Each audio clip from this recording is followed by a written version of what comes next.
Hello class 11, welcome back to our channel Shikshak junction. क्योंकि अब नहीं तो कब। This is Ayushi Agrawal and we will continue our topic. और इस लेक्चर में बताऊं मैं आपको क्या बताने वाली हूँ। इंटरेस्टिंग लेक्चर होने वाला है। हम इस लेक्चर में पाइरूवेट की किस्मत इसके ऊपर बात करने वाले हैं, ठीक है। तो उसी को स्टार्ट करेंगे। अच्छा, लास्ट लेक्चर में मैंने आपको एक बताया था कि नेक्स्ट लेक्चर स्टार्ट होने से पहले मैं आपको ग्लाइकोलिसिस पाथवे का ओवरव्यू दूंगी या फिर एक ओवरऑल रिएक्शन दूंगी। यस और नो?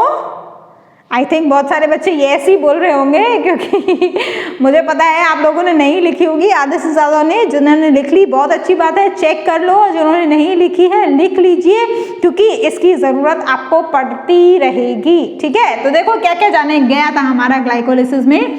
हमारा गया था ग्लूकोज का मॉलिक्यूल, वेरी सिंपल।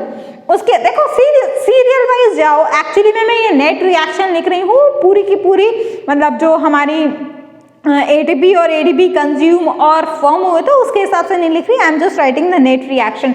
तो ग्लूकोज गया था, उसके अलावा गए थे हमारे 2 NAD+ के मॉलिक्यूल, उसके अलावा गए थे हमारे 2 ADP के, क्योंकि हमारा जो नेट फॉर्मेशन हुआ है दैट इज 2 ATP के मॉलिक्यूल्स। और जब ADP गया है और ATP बन रहा है तो ऑब्वियसली बात है इनऑर्गेनिक फॉस्फेट, जिसको हम PI लिखते हैं, वो भी जाएगा। बनेगा क्या? बनेंगे हमारे 2 पाइरूवेट के मॉलिक्यूल्स और उसके साथ साथ में सीधे सीधे जाते जाइए 2 NADH+ 2H+, क्योंकि चार्ज भी बैलेंस होना चाहिए। उसके अलावा बनेगा हमारा 2 ATP का मॉलिक्यूल। ये H+ के अलावा अगर आप वाटर भी लिखना चाहो तो वो भी लिख सकते हो, no issues in that, right. This is the overall reaction of our glycolysis pathway what we have studied in our last lecture. अब बात करेंगे हम इस पाइरूवेट की किस्मत के ऊपर, क्या होगा इस पाइरूवेट का, ठीक। वो है एक बहुत बड़ा क्वेश्चन मार्क, जिसको आप बोलते हैं फेट ऑफ पाइरूवेट। वही बात है इंग्लिश और हिंदी की, तो उसी पे ऊपर अपना पूरा का पूरा डिस्कशन हम फोकस करने वाले हैं। देखो, एक सेल के अंदर 2 कंडीशंस प्रेवेलेंट होती है, या तो ऑक्सीजन मिलेगी या फिर ऑक्सीजन नहीं मिलेगी। हम 2 ही कंडीशंस को लेकर चलने वाले हैं। और ये जो 2 कंडीशंस हैं हमारी, वो जैसा कि मैंने आपको बताया, ऑक्सीजन मिलेगी या नहीं मिलेगी, उसी बेसिस पर हमारे पाइरूवेट की जो किस्मत है वो डिसाइड होगी। तो हमारा ये था ग्लूकोज। इस ग्लूकोज ने बनाए 2 पाइरूवेट के मॉलिक्यूल्स और कहाँ पर बनाए? साइटोप्लाज्म में ही बनाए, क्योंकि ग्लाइकोलिसिस पाथवे हमारा साइटोप्लाज्म में ही हुआ। क्या होगा? एरोबिक कंडीशन और एनएरोबिक कंडीशन के अकॉर्डिंग हमारे प्रोडक्ट्स बदल जाएंगे। सबसे पहले बात करेंगे हम एनएरोबिक कंडीशन की, और इधर आएगा हमारा एरोबिक कंडीशन। एनएरोबिक कंडीशन में भी हमारे पास 2 केसेस हैं अलग अलग ऑर्गेनिजम्स के हिसाब से। ये बेसिकली हम 2 केसेस ही पढ़ते हैं इस एनएरोबिक कंडीशन में। तो अगर कंडीशन एनएरोबिक होगी तो बनेगा 2C2H5OH, that is the ethanol. और उसके साथ में बनेगा कुछ और प्रोडक्ट जो होता है हमारा कार्बन डाइऑक्साइड का। और ये जो प्रोसेस होता है वो कहाँ पर होता है? ऑर्गेनिज्म है ईस्ट, आप सब लोगों ने पढ़ा होगा। इनफैक्ट मैं बता देती हूँ मैंने कब पढ़ाया है। वैसे आपने जो पढ़ा हो वो बात अलग है। मैंने आपको कब पढ़ाया है? मैंने आपको पढ़ाया है जब हम बायोटेक्नोलॉजी के एकदम स्टार्टिंग वाले पोर्शंस डिस्कस कर रहे थे, तब ईस्ट की बात आई थी, जहाँ से हम कमर्शियली वैल्यूएबल प्रोडक्ट्स निकाल सकते हैं। तो ये इथाइल अल्कोहल या फिर इथेनॉल एक ऐसा प्रोडक्ट है जो ईस्ट में से कमर्शियली एक्सट्रैक्ट किया जाता है।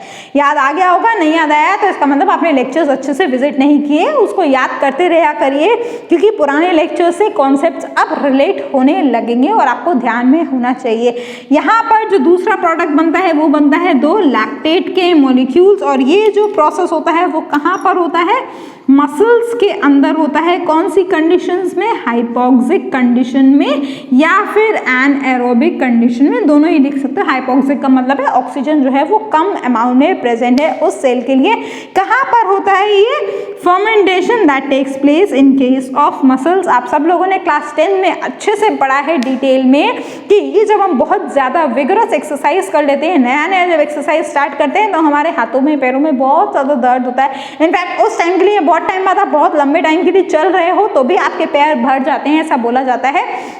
या फिर मस्कुलर क्रैम्प्स जो होते हैं वो होते हैं, that is all because of the formation of this lactic acid और लैक्टेट इन आवर मसल्स। इसके अलावा जब एरोबिक कंडीशन आएगी तब क्या होगा, एरोबिक कंडीशन में यहाँ पर हमारे 2 कार्बन डाइऑक्साइड के मॉलिक्यूल्स निकलेंगे और बनेगा हमारा एसिटाइल कोएंजाइम। इस एसिटाइल कोएंजाइम को अब कहाँ पर जाना पड़ता है, एरोबिक कंडीशन के केस में माइटोकॉन्ड्रिया में जाएगा हमारा acetyl coenzyme A and it leads to the formation of carbon dioxide along with the water। और ये कैसे बनेगा वो मैं आपको एक अलग टॉपिक में जिसको बोलते हैं सिट्रिक एसिड साइकिल उसके अंदर पढ़ाऊंगी, do not worry about that. ये पूरा पोर्शन तो हम तब डिस्कस करेंगे एसिटाइल कोएंजाइम से कैसे ये बनना है। हाँ, ये जो छोटी छोटी चीजें हैं वो इसी लेक्चर में बात करने वाले हैं। सबसे पहले तो आएगी हमारी एनएरोबिक कंडीशन की बात, जिसको हम क्या बोलते हैं, एक टर्मिनोलॉजी में अगर मैं उसको डिफाइन करूं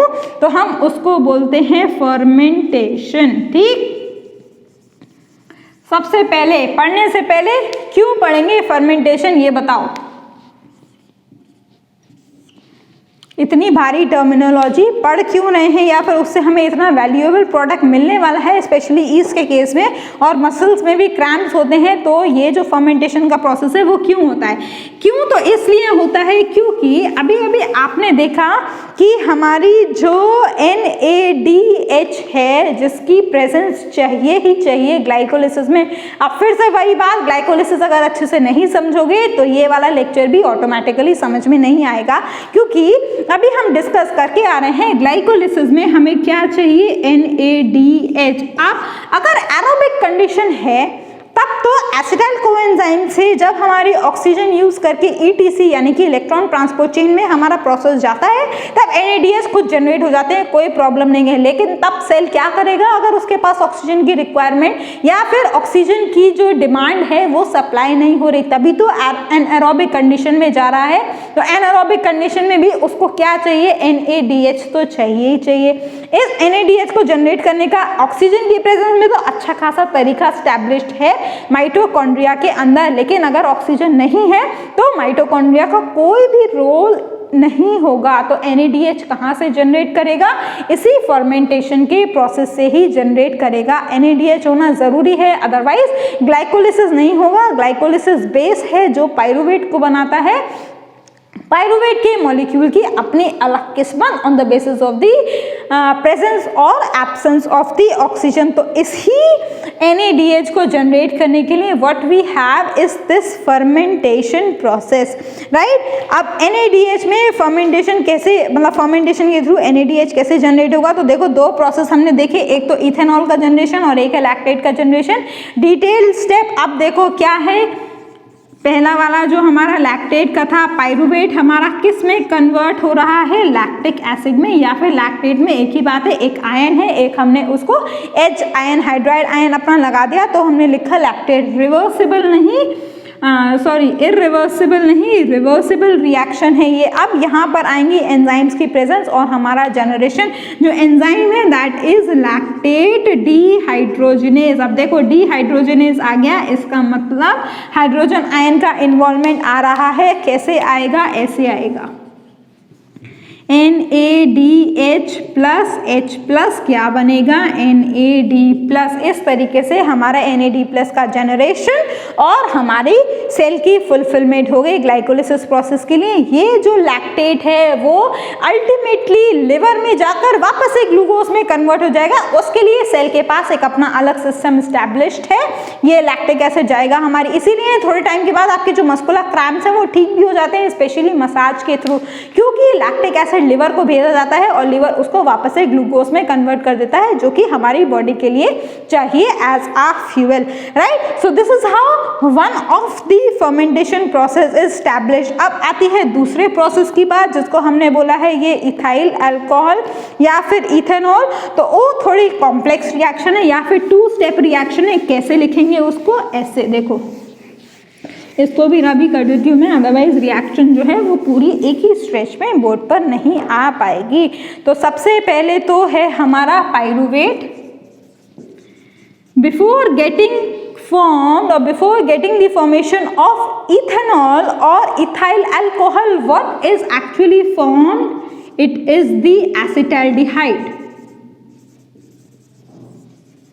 again a complex reaction coming into picture, और ये होगा हमारा, देखो फिर से एक एंजाइम के नाम से आपको समझ में आ जाएगा क्या है, पाइरूवेट डी कार्बोक्सिलेज। इसका मतलब कार्बन डाइऑक्साइड निकल रही है और वो ऐसे निकलेगी भी, ये निकल गई हमारी कार्बन डाइऑक्साइड और बनेगा हमारा क्या, एसिटाइलेट। ये वैसे भी समझ में आ जाएगा, पाइरूवेट 3 कार्बन कंपाउंड है, आप ग्लाइकोलिसिस प्रोसेस में देखते आ रहे हो। एसिटाल्डिहाइड 2 कार्बन कंपाउंड है, उससे भी समझ में आ जाएंगी चीजें, क्योंकि कार्बन डाइऑक्साइड तो एक ऑलरेडी निकल गई। अब यहाँ पर एसिटाल्डिहाइड वापस से कन्वर्ट होगा किसमें, उसी में जो हमें बनाना है ethanol. Again an enzyme coming into picture and that particular enzyme is alcohol dehydrogenase. फिर से डिहाइड्रोजनेज आ गया।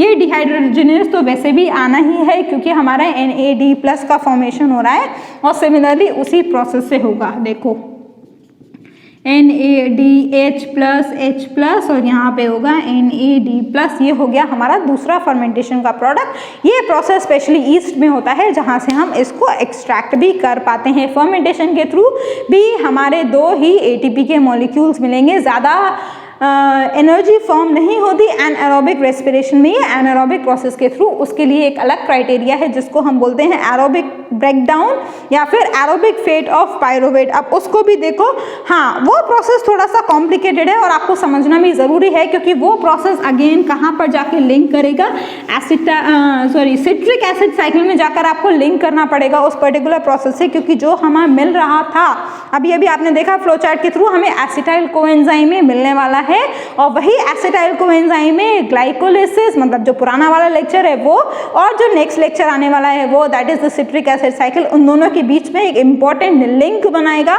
और वैसे भी आपने ओवरव्यू में देख लिया था, एसिटाइल कोएंजाइम में सबसे ज्यादा फॉर्म होता है through any of the metabolic processes, because again it forms the link. तो उसकी जो रिएक्शन है वो तो अभी देखने वाले हैं। हाँ, उस रिएक्शन को हम बोलते क्या है, बोलते हैं ऑक्सीडेटिव डीकार्बोक्सिलेशन। नाम से समझ में आएगा, मतलब ऑक्सीडेटिव मतलब ऑक्सीजन मिल रही है, डीकार्बोक्सिलेशन का मतलब कार्बन डाइऑक्साइड निकल रही है। इसलिए रिएक्शन देखिए कॉम्प्लेक्स रिएक्शन है, पाइरूवेट के साथ में हमारा कंबाइन होगा कोएंजाइम ए। द COA को लिखने का भी यही तरीका है, C कैपिटल O स्मॉल और A अगेन कैपिटल, और उसके साथ में क्या जाएगा NAD+।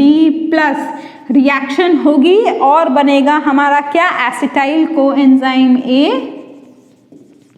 साथ में बनेगा कार्बन डाइऑक्साइड और बनेगा NADH+H+, क्योंकि हमें अपने आयन को भी बैलेंस करना है।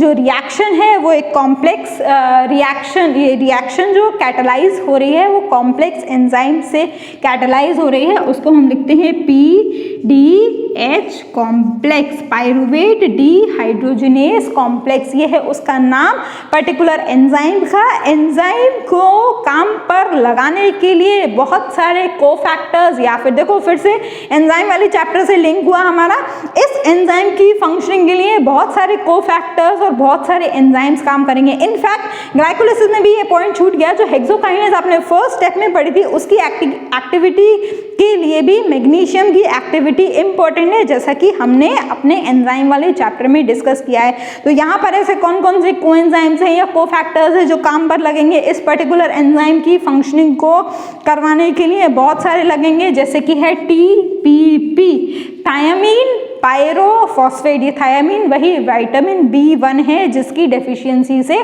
बेरी की डिसीज होती है।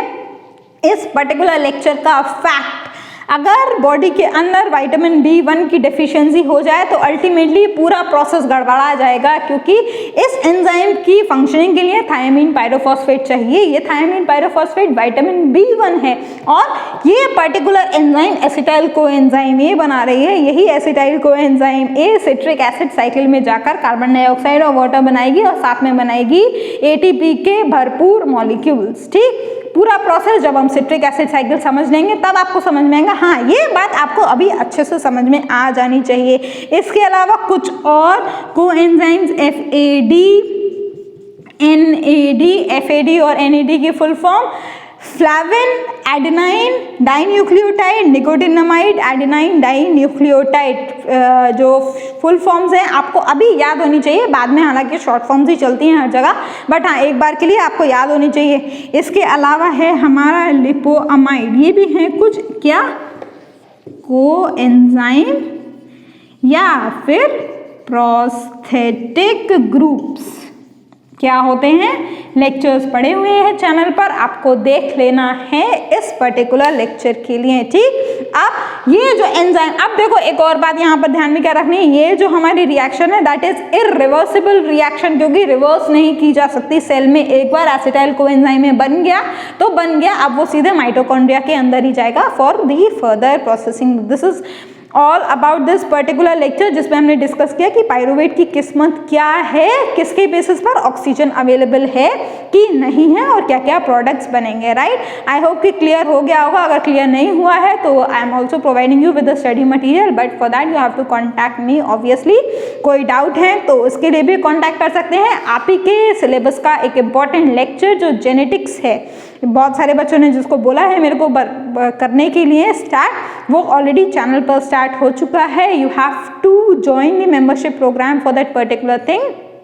आप सब्सक्राइब के साथ में जो ज्वाइन बटन आता है उस पर क्लिक करेंगे, डिटेल्स अपने आप आ जाएंगी। वैसे you are much smarter than anyone else, so you know what you have to do. I don't have to give the detail description about that, so just enjoy this particular lecture as well as the another very important part of either you consider it for your class 11th 12th or your competitive exams or in fact your higher studies as well, right? We will meet again in our next lecture with the further discussion कि कैसे ये अब acetyl coenzyme में आगे जाकर citric acid cycle में भरपूर molecule देगा, किसके 8EP के, right. So we will meet again in our next lecture. Till then have a good day all of you, take care, study hard. If you have any doubt I am there to help you, do not worry, bye bye.